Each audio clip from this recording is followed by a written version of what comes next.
L'ours et le roitelet. Un jour, l'ours et le loup se promenaient dans le bois. L'ours entendit le chant d'un oiseau. « Frère loup, demanda-t-il, quel est ce beau chanteur ?»« C'est le roi des oiseaux, répondit le loup, il faut le saluer. » C'était en effet le roitelet. « S'il en est ainsi, dit l'ours, sa majesté doit avoir un palais. Fais-le-moi voir. » « Cela n'est pas si facile que tu penses, répliqua le loup. Il faut attendre que la reine soit rentrée. » La reine arriva sur ces entrefaites. Elle et le roi tenaient à leur bec des vermisseaux pour nourrir leurs petits. L'ours les aurait volontiers suivis, mais le loup le retint par la manche en disant « Non, attendons qu'il soit ressorti. » Ils remarquèrent seulement l'endroit où se trouvait le nid et passèrent leur chemin. Mais l'ours n'avait pas de cesse qu'il n'y eût vu le palais du roi des oiseaux. Il ne tarda pas à y retourner.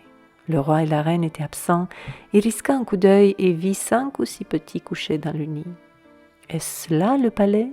s'écria-t-il. « C'est un triste palais, et pour vous, vous n'êtes pas des fils de roi, mais d'ignobles petites créatures. » Les petits roitelets furent très courroucés en entendant cela et ils crièrent de leur côté « Non, ours, nous ne sommes pas ce que tu dis, nos parents sont nobles, tu payeras cher cette injure. » Cette menace, l'ours et le loup, pris de peur, se réfugièrent dans leur trou.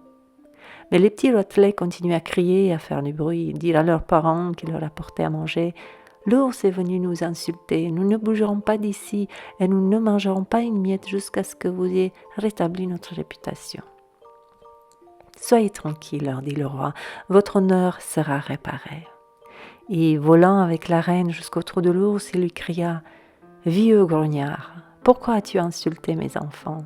Il t'en cuira, car nous allons te faire une guerre à mort. » La guerre était déclarée.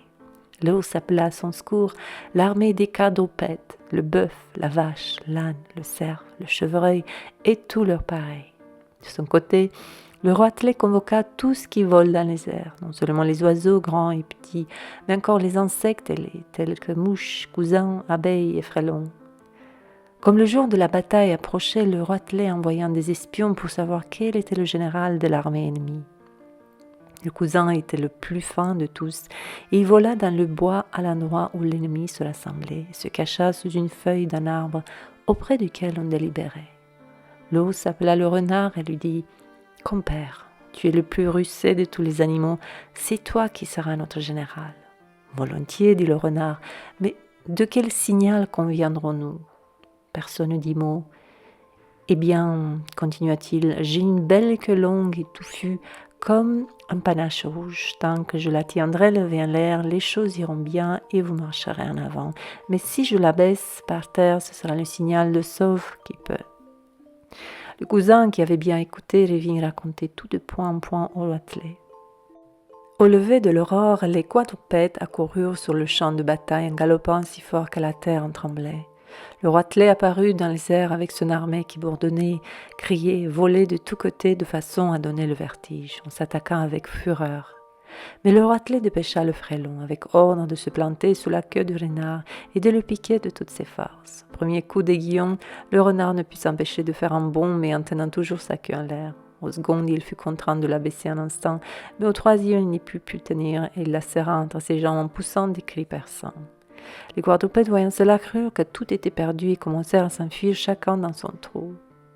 Et ainsi, les oiseaux gagnèrent la bataille.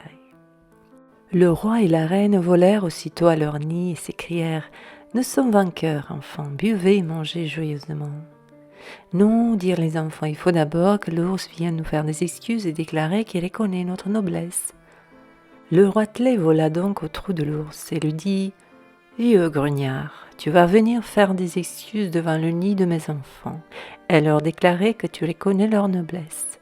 Autrement, gare à tes côtes. » L'ours effrayé arriva en rampant et fit les excuses demandées. Alors, enfin, les petits roitelets furent apaisés et ils festinèrent gaiement toute la soirée.